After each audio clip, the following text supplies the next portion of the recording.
Good evening दोस्तों। आज हम पढ़ेंगे वन एवं वन्य जीव संसाधन। देखिए, जैसा कि आपका पहले से पहले वीडियो आ चुके हैं, इसके आपके एमसीक्यू आ चुके हैं। ये आपके अति लघु और लघु के क्वेश्चंस हैं कुछ इंपॉर्टेंट, इसी में आपके कवर हो जाएंगे। इसके बाद एक और वीडियो आएगी इसकी लॉन्ग आंसर्स की, जो आपके लगभग क्या है दीर्घ उत्तरीय की। इस चैप्टर में बहुत ज्यादा इंपॉर्टेंट है, इससे क्वेश्चन बहुत ज्यादा पूछा जाता होता है। चिपको आंदोलन का क्या उद्देश्य है, चिपको आंदोलन क्यों चलाया गया, किसके कारण था, ये इंपॉर्टेंट है। और पूछा जा सकता है दुर्लभ जातियां किसे कहते हैं।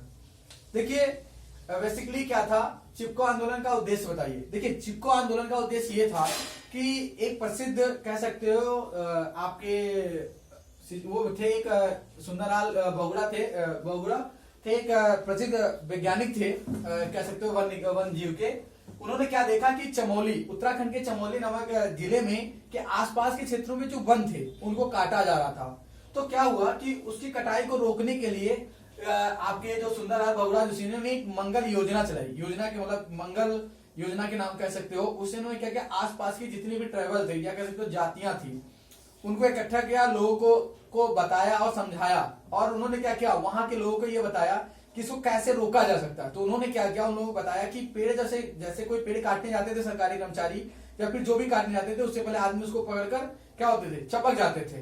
तो उनका ये कहना होता, बार बार ये कहते थे कि क्या करना, हमको पेड़ काटने से पहले हमको काटो।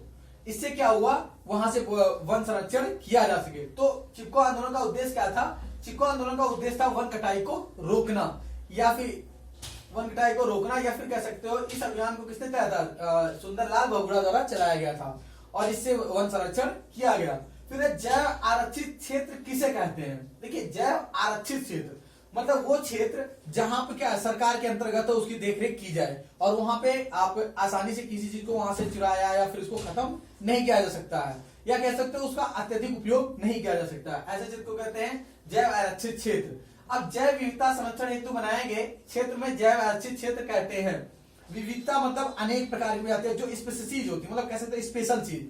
जैसे हर किसी के अंदर कुछ स्पेशल होता है, वैसे क्या कुछ स्पेशल चीजें जो हर जगह नहीं मिलती आसानी से, उसी को कहते हैं जैव विविधता। अब इसकी संरक्षित क्षेत्र कहा जाते हैं फूलों की घाटी उत्तराखंड में तथा नीलगिरी जैव आरक्षित क्षेत्र के उदाहरण है।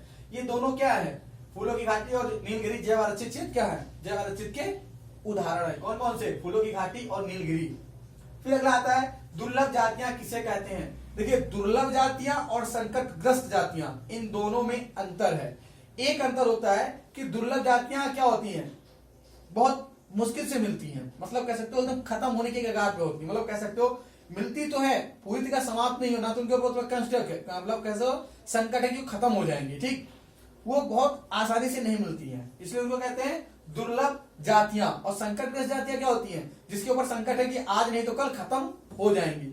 अब इन जातियों की संख्या बहुत कम या सुवेद होता है, सुवेद मतलब बहुत ही कम, और इनको प्रभावित करने वाले विषम परिस्थितियां नहीं परिवर्तित होती हैं, तो यह संकटग्रस्त जातियों में आ जाती हैं। जैसे मौसम, जैसे आप लोग समझ रहे होंगे पहले क्या होता था, हमारे आसपास क्षेत्र में चील, बाज, पक्षियों का चहचहाना बहुत ज्यादा था। अब क्या हो रहा है, ऐसा हो रहा है, आप देखते होंगे आसपास के, क्या आपको फिर से आकाश में कौवा या फिर चील, बाज ये दिखते हैं, नहीं दिखते हैं। कारण क्या है, मौसम का परिवर्तन होना।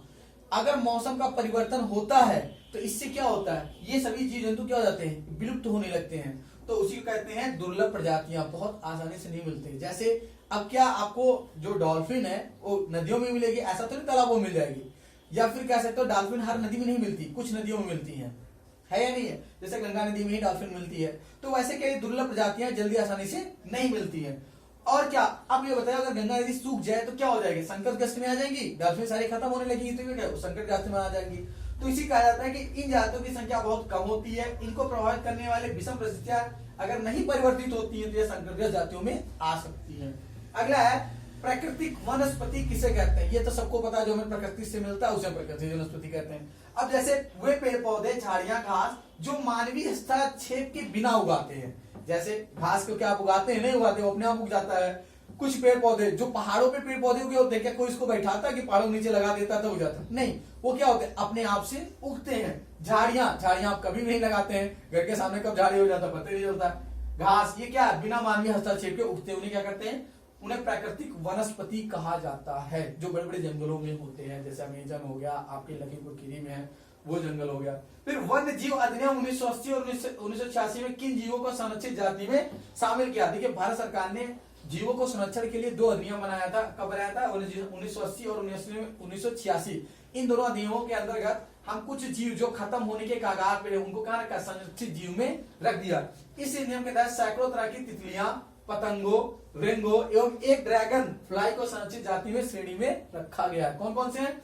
देखिए इस अधिनियम के तहत हम सैकड़ों तरह की तितलियां, पतंगों, रेंगो एवं एक ड्रैगन फ्लाई संरक्षित जाति श्रेणी में रखा गया है। इसको थोड़ा सा ध्यान रखिएगा, ये इंपॉर्टेंट क्वेश्चन इस बार का हो सकता है, ठीक है, इस बार पूछा जा सकता है। और ये आपका इंपॉर्टेंट तो है ही है, ठीक।